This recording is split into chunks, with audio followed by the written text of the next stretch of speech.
warahmatullahi wabarakatuh.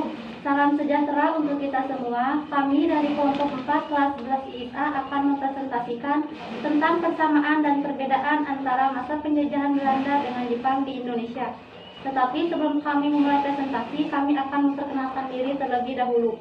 Perkenalkan, nama saya Indah Ainur Rohimah. Nama saya Nuri Fauzia. Nama saya Sugiono. Nama saya Muhammad Wildan Alfariji. Nama saya Jaya Ahmad Jahid. Nah, seperti yang telah kita ketahui bahwa Indonesia merupakan salah satu negara yang pernah dijajah oleh Belanda dan Jepang. Namun, apa sih persamaan dan perbedaan antara masa penjajahan Belanda dengan Jepang di Indonesia? Persamaannya yaitu sama-sama ada kerja paksa yang menyiksa seluruh rakyat. Sedangkan perbedaannya, di sini kami akan menjelaskan 6 perbedaan. Yang pertama, jika dilihat dari tujuan kedatangan. Belanda datang ke Indonesia bertujuan untuk berdagang dan memonopoli rempah-rempah yang ada di Indonesia. Sedangkan Jepang bertujuan menguasai Indonesia dengan berpura-pura menjadi juru selamat negara-negara Asia.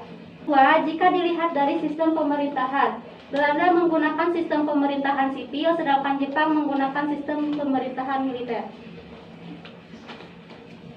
Yang ketiga, jika dilihat dari penerapan budaya, Belanda tidak memaksa bangsa Indonesia untuk mengikuti budaya Belanda, sedangkan Jepang memaksa bangsa Indonesia untuk mengikuti budaya Jepang.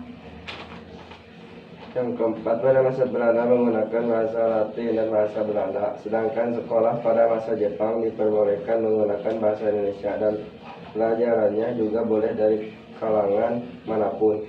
Yang kelima, jika dilihat dari kerja paksa pada masa penjajahan Belanda disebut kerja rodi, sedangkan kerja paksa pada masa penjajahan Jepang disebut romusa. Dan yang keenam, jika dilihat dari akhir penjajahan, setelah penjajahan berakhir, Indonesia harus menanggung utang Belanda sebagai syarat pengakuan kemerdekaan. Sedangkan setelah penjajahan Jepang berakhir, Jepang bersedia mengganti rugi sebesar 223,080 juta dolar dan bersedia menampakkan modalnya di Indonesia. Nah, itulah tadi pembahasan mengenai persamaan dan perbedaan antara masa penjajahan Belanda dengan Jepang di Indonesia. Di mana hal itu semua rangkaian sejarah yang harus kita pelajari, khususnya kita sebagai generasi muda Indonesia.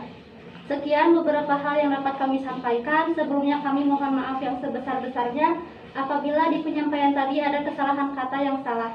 Wabillahi taufiq wal hidayah. Wassalamualaikum warahmatullahi wabarakatuh.